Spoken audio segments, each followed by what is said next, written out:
एक समय की बात है। एक छोटे से गांव के किनारे घने जंगल के पास एक गरीब लकड़हारा अपनी पत्नी और दो बच्चों हेंजल और ग्रेटेल के साथ रहता था। समय कठिन था और परिवार को अपनी गुजर बसर करने में कठिनाई हो रही थी।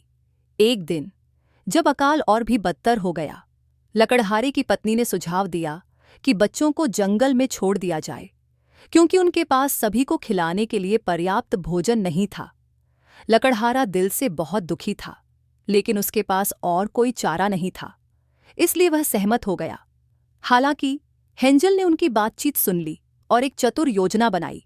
उसने रास्ते में चमकदार कंकड़ इकट्ठे किए और जैसे ही वे जंगल में गहरे जाने लगे, वह चुपके से उन्हें रास्ते में गिराने लगा ताकि वे घर का रास्ता ढूंढ सकें। रात होते ही बच्चे जंगल में अकेले रह गए, लेकिन हेंजल और ग्रेटेल कंकड़ों के निशान का पीछा करते हुए अपने घर लौट आए। उन्हें देखकर सौतेली माँ ने खुशी का दिखावा किया और वादा किया कि वह फिर से उन्हें कभी नहीं छोड़ेगी।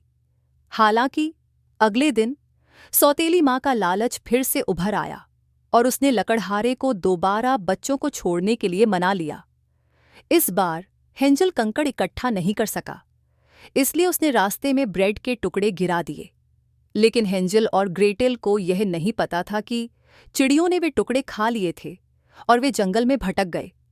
घंटों तक घूमने के बाद वे एक खुली जगह पर पहुंचे, जहां उन्हें एक अजीब सा जिंजर ब्रेड मिठाई से बनी घर मिला। यह घर मिठाइयों और स्वादिष्ट चीज़ों से सजा हुआ था, जितना वे सोच सकते थे। भूख और थकान से बेहाल हेंजल और ग्रेटेल उस घर की मिठाइयों का विरोध नहीं कर पाए और उसे खाने लगे।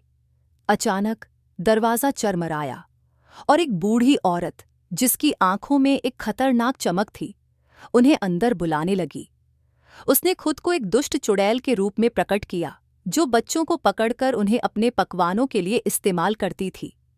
जल्द ही हेंजल और ग्रेटेल उस चुड़ैल के द्वारा कैद कर लिए गए, जिसने योजना बनाई थी कि वह उन्हें मोटा करके अपने ओवन में पकाएगी। लेकिन चालाक ग्रेटेल ने चुड़ैल को धोखा दिया और उससे यह दिखाने के लिए कहा कि ओवन में तापमान कैसे जांचा जाता है। जैसे ही चुड़ैल ने ओवन का दरवाज़ा खोला, ग्रेटेल ने उसे धक्का देकर ओवन में बंद कर दिया। इस तरह दोनों ने अपनी जान बचाई। चुड़ैल को हराकर हेंजल और ग्रेटेल घर लौटने का रास्ता ढूंढने में सफल रहे, एक दोस्ताना पक्षी के मार्गदर्शन में। जब वे घर पहुंचे तो उन्होंने पाया कि उनकी सौतेली माँ की मृत्यु हो चुकी थी और उनके पिता उन्हें देखकर बहुत खुश हुए। वह उन्हें गले से लगाकर रो पड़े, क्योंकि उनके बच्चे सुरक्षित और स्वस्थ लौट आए थे। इसके बाद वे सब खुशी खुशी रहने लगे और जंगल में अपने भयानक अनुभव से बहुत कुछ सीखा।